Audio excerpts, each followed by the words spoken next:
대선 테마주는 거품이잖아요. 오를 때는 문제 없거든요. 내릴 때는 거래량이 없어요. 하한가, 하한가, 하한가, 하한가. 일단 트럼프는 취임하면 전기차 보조금 다 없애버리겠다라고 할 정도로 굉장히 그 전통 에너지 업체들의 친화적이에요. 트럼프는 또 다른 이제 대척점이 해리스 후보는 이제 친환경. 트럼프는 전통 에너지 친화적입니다. 화석 연료들이죠. 석유, 석탄. 특히 석유인데 일단 트럼프는 취임하면 전기차 보조금 다 없애버리겠다라고 할 정도로 굉장히 그 전통 에너지 업체들의 친화적이에요. 그러면 당연히 이네들도 수혜를 보겠죠. 심지어 그 해리스 후보는 미국 석유 회사들이 미국에서 석유를 수출하는 방법이 바다에 유전을 하는 경우도 있고 지상에서 하는 경우도 있어요. 지상에서 추출하는 석유를 이제 셰일가스라고 하는데 이건 사실 이제 환경을 좀 오염시키는 물질들이 많이 배출되거든요. 근데 해리스 후보는 이 기술을 지금 못 쓰게 하려고 하고 있어요. 이게 친환경 정책의 일환이고 트럼프는 안 그렇겠죠. 정유사들하고도 또 관계가 좋기 때문에 엑선 모빌 같은 정유사들 이런 회사들이 좀 수혜를 볼 수 있다. 그래서 이제 정유 관련주들을 좀 눈여겨 보시면 트럼프 후보가 당선됐을 때는 괜찮을 거다 이렇게 보고요. 그래서 우리나라 그러면 이제 다음에 궁금하시겠죠. 야, 그러면 뭐 어떤 종목들이 있는데, 요게 사실은 이제 당선자가 누가 되냐에 따라서 이제 한 번은 뭐 속된 말로 튈 거거든요, 주가가.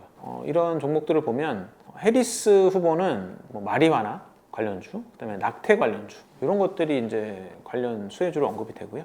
트럼프는 대표적인 가상화폐, 남북 경협, 그다음에 뭐 재건축, 이제 우크라이나 사태 때문에 그렇고요. 이런 재건축 관련 주들이 주로 이제 언급을 많이 받습니다. 그리고 이제 또 다음 종목이 되게 재밌는 건 뭐냐면 자 트럼프가 되는 것 자체가 국제 정세를 굉장히 불안하게 할 요인이에요. 굉장히 그 극단적이잖아요 사실. 그렇기 때문에 여기에 수혜주는 어디냐면 방위산업입니다. 왜냐하면 실제 전쟁을 하든 안 하든 이게 늘 뭔가 노이즈를 일으키고 막 사람을 불안하게 만들잖아요. 그러니까 전반적으로 트렌드가 각 국가들이 방위비를 증가시키는 방향으로 갈 거라고 보는 거죠. 그러면 미국의 뭐 방산주 대표적인 게 이제 전투기 만드는 로키드 마틴이라는 종목이거든요. 여기도 수혜를 받겠지만 재밌는 건 우리나라가 이제 방위산업이 수출을 굉장히 많이 하고 있어요. 그래서 우리나라 방위산업도 수혜를 볼 수 있다. 미국은 이제 산업하고 대표적인 그 회사들을 좀 소개를 시켜드렸고 우리나라도 조금 소개를 시켜드렸는데 사실 이 이상의 수혜주들은 이건 종목 추천을 하기 위한 영상은 아니거든요. 관련 종목은 조금 각자 손품 파셔서 발품 파는 건 아니잖아요. 미국 가서 뭐 해와라 이런 건 아니니까 손품을 좀 파셔서 각자 좀 찾아보시기를 추천을 드리고요. 단 제가 당부드리고 싶은 건 미국 시장은 우리나라하고는 조금 달라요. 좀 부러운 부분이기도 한데 철저히 실적 기준이에요. 그래서 오히려 예측하기가 우리나라보다는 좀 쉬울 수 있습니다. 근데 가급적 이 실적에 대한 전망을 파악하면 그거에 맞춰서 투자를 하시면 돼요. 근데 이 실적을 본다는 얘기는 단지 뭐 숫자가 좋게 나왔다? 이걸 보시라는 얘기가 아니에요. 미국은 철저하게 예상치 대비 잘했냐 못했냐를 봐요. 그래서 이 회사의 내년 예상치가 어느 정도 수준이다. 근데 내가 생각했을 때 상식적으로 지금 시장은 이거보다 높다라고 판단하는데 나도 높을 것 같아 라고 하면 그건 관심 종목에 넣으실만 하죠. 근데 내가 봤을 때 상식적으로 얘는 내년에 안 좋을 것 같아. 근데 왜 이렇게 좋게 보지? 라고 하면 이유를 한번 찾아보시고 이유가 타당하면 좋게 보는 종목에 넣으시면 되고요. 아니면 나는 나 나름의 이유가 있어. 그러니까 나는 이거 투자 안 할 거야. 빼시면 되는 거죠. 저희가 테마주 분류하거든요. 산업의 테마와 대선 테마로 분류해요. 산업의 테마는 이유가 있어요.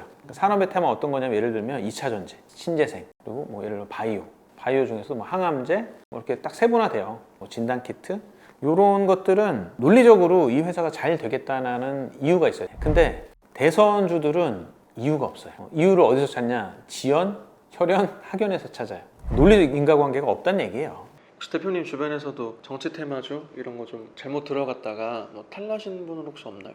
있죠. 뭐 이게 좀 특정인을 거론해서 좀 부담되는 얘기긴 한데 대표적인 게 이제 안철수 연구소 예전에 대선 출마하셨을 때 난리가 났었는데 그거를 그냥 몇 배 버셨는데 일가의 부를 이루시겠다고 끝까지 들고 계시다가 오를 때는 문제 없거든요. 근데 이제 내릴 때 못 팔아요. 잘 내가 못 팔아서 못 파는 게 아니에요. 내릴 때는 거래량이 없어요. 하한가 하한가 하한가 하한가 이게 맞아보신 분들은 아는데 팔라고 해도 사는 사람이 있어야 팔거든요. 대선 테마주는 거품이잖아요. 누구나 내려가는 구간에서는 거품이 꺼진다고 생각하거든요. 그 거품을 누가 받아가겠어? 그러니까 이게 안 팔리는 거죠, 계속. 결국에는 손실을 입는 거예요. 또 하나는 좀 재밌는 케이스인데, 반기문 총장님이 대선 출마한다고 관련주들을 막 잔뜩 사놓은 거예요. 잔뜩 사와서 이제 총장님이 제 기억에 대통령 출마하신다 이제 와서 발표하는 때였어요.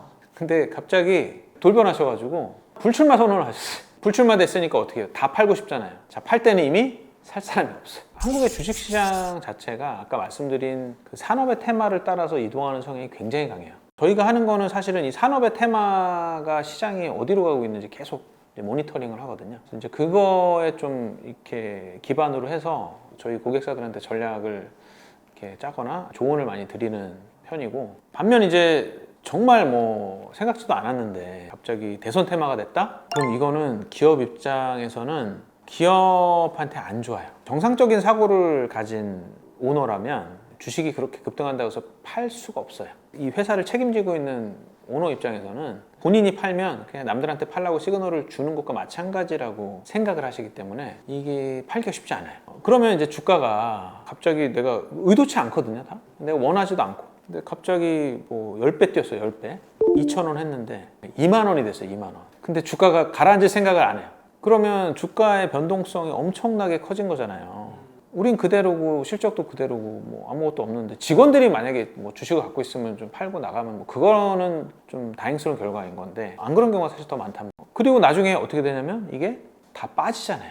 유지가 되면 좋은데, 그럼 그때부터 이제 뭐가 힘드냐면 주가 관리가 힘들어요. 한번 테마를 타면 사람들이 어떻게 생각하냐면 세력의 손을 탄 잡주라고 생각해요. 그렇게 되면 기관 투자자들, 저희가 보는 그 양질의 투자자들이거든요. 제도권 투자자의 아주 대표적인 기관 투자자들이 이제 저희가 얘기하는 펀드 매니저들인 거예요. 이 사람들 절대 안 사요. 이분도 이제 남들이 맡긴 돈을 운영하는데 내가 무슨 위험을 무릅쓰고 이걸 사? 회사가 아무리 좋아도 이걸 안 해요. 그래서 제가 예전에 이명박 시절에 테마를 탄 종목이 하나 있어요.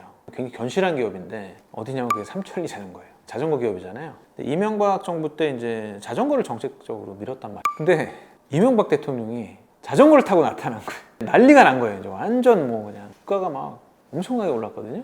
근데 뭐 결국엔 법을 다 꺼졌죠. 그 사건이 일어나고 나서 한 3년 정도 지나서 회사를 방문했어요. 회사 너무 좋은 거예요. 근데 삼천리 자전거는 이 한국 시장에서 이 시장 장악력이 굉장히 뛰어난 회사거든요. 그러니까 동네에서 보면 자전거 점포는 거의 대부분 삼천리 자전거예요. 이 얘기는 무슨 얘기냐면 전국적 단위의 유통망을 삼천리 자전거가 가지고 있다는 얘기. 제가 애널리스트 때 목표 주가 내고 사라, 투자 의견 바이를 냈어요.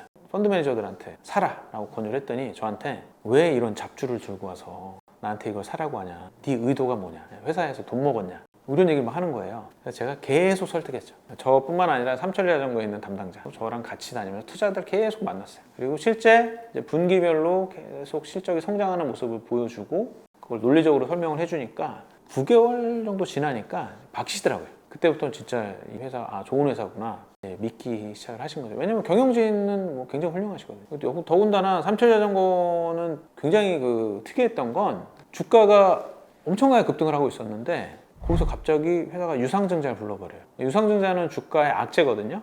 주가가 너무 부담되는 레벨로 뛰어버리면 투자자들이 피해를 입으니까 유상증자를 부랴부랴 준비해가지고 중간에 꺾어버린 거예요. 그러니까 사실은 그 마인드나 이런 게 굉장히 좀 바른 기업이거든요. 그런 식으로 낙인이 찍혀버리면 이게 하기가 굉장히 힘들어요. 저는 이거에 대한 확신이 있었기 때문에 한 건데 사실은 그렇게 밀어붙이기가, 제가 그걸 한다고 해서 뭐 부귀영화를 누릴 수 있는 건 아니잖아요. 거래 관계가 있는 것도 아니고. 그러니까 정말 좋은 회사고 내가 발굴을 했고 성장의 스토리라인을 그렸는데 이렇게 될 거라고 입증해서 보여주고 싶었던 거거든요. 그래서 좀 보면 이런 식으로 좀 낙인이 찍힌 기업들이 좀 있어요. 굉장히 좀 안타깝고 부작용인 거죠. 저희 고객사들도 그렇고 뭐 제가 이제 그 주변의 기자분들이나 지인들 통해서 상장한 지 1년, 2년 차 되는 회사의 이제 대표님들을 많이 만나요. 교육도 많이 시켜드리는데 이분들한테 이제 주로 제가 드리는 말씀이, 한국의 주식시장은 적어도 산업의 테마를 따라서 움직이는 성향이 굉장히 강하니까 좀 시장의 흐름이 어떤 산업으로 가는지는 좀 파악을 하고 계시는 게 좋다. 그리고 투자자들은 우리 당신들께서 하는 회사가 어떤 회사인지를 몰라요. 근데 알 거라고 생각하시거든요. 갭이 있어요.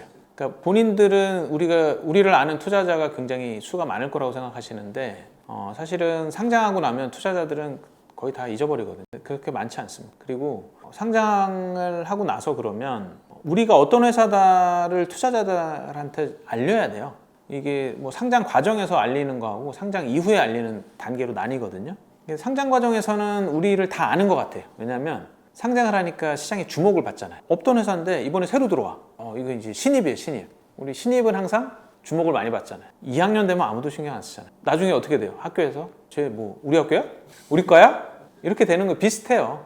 근데 본인은 그렇게 생각 안 한단 말이에요. 내가 신입생 환영회 때 다 만났는데 조용 너랑 되게 친해지고 인사 되게 하고 나 술도 많이 먹었는데 기억 못 해요. 상장을 하고 나면 투자자들은 기억을 잘 못 해요. 그렇기 때문에 첫 번째 시장이 어떤 테마, 어떤 산업으로 가는지 좀 파악을 해 놓으시면 좋다. 그리고 두 번째 투자자들이 우리 회사가 어떤 산업에 속한 회사인지를 인지를 시키시는 게 좋다.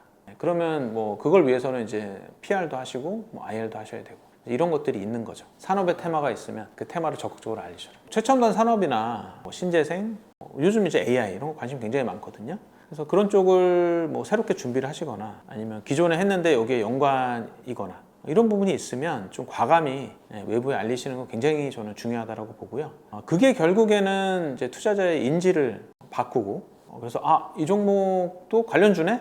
라고 해서 시장이 그 관련주들이 움직일 때 이제 동반 상승할 수 있는 이런 가능성을 높일 거라고 저는 보고 있습니다.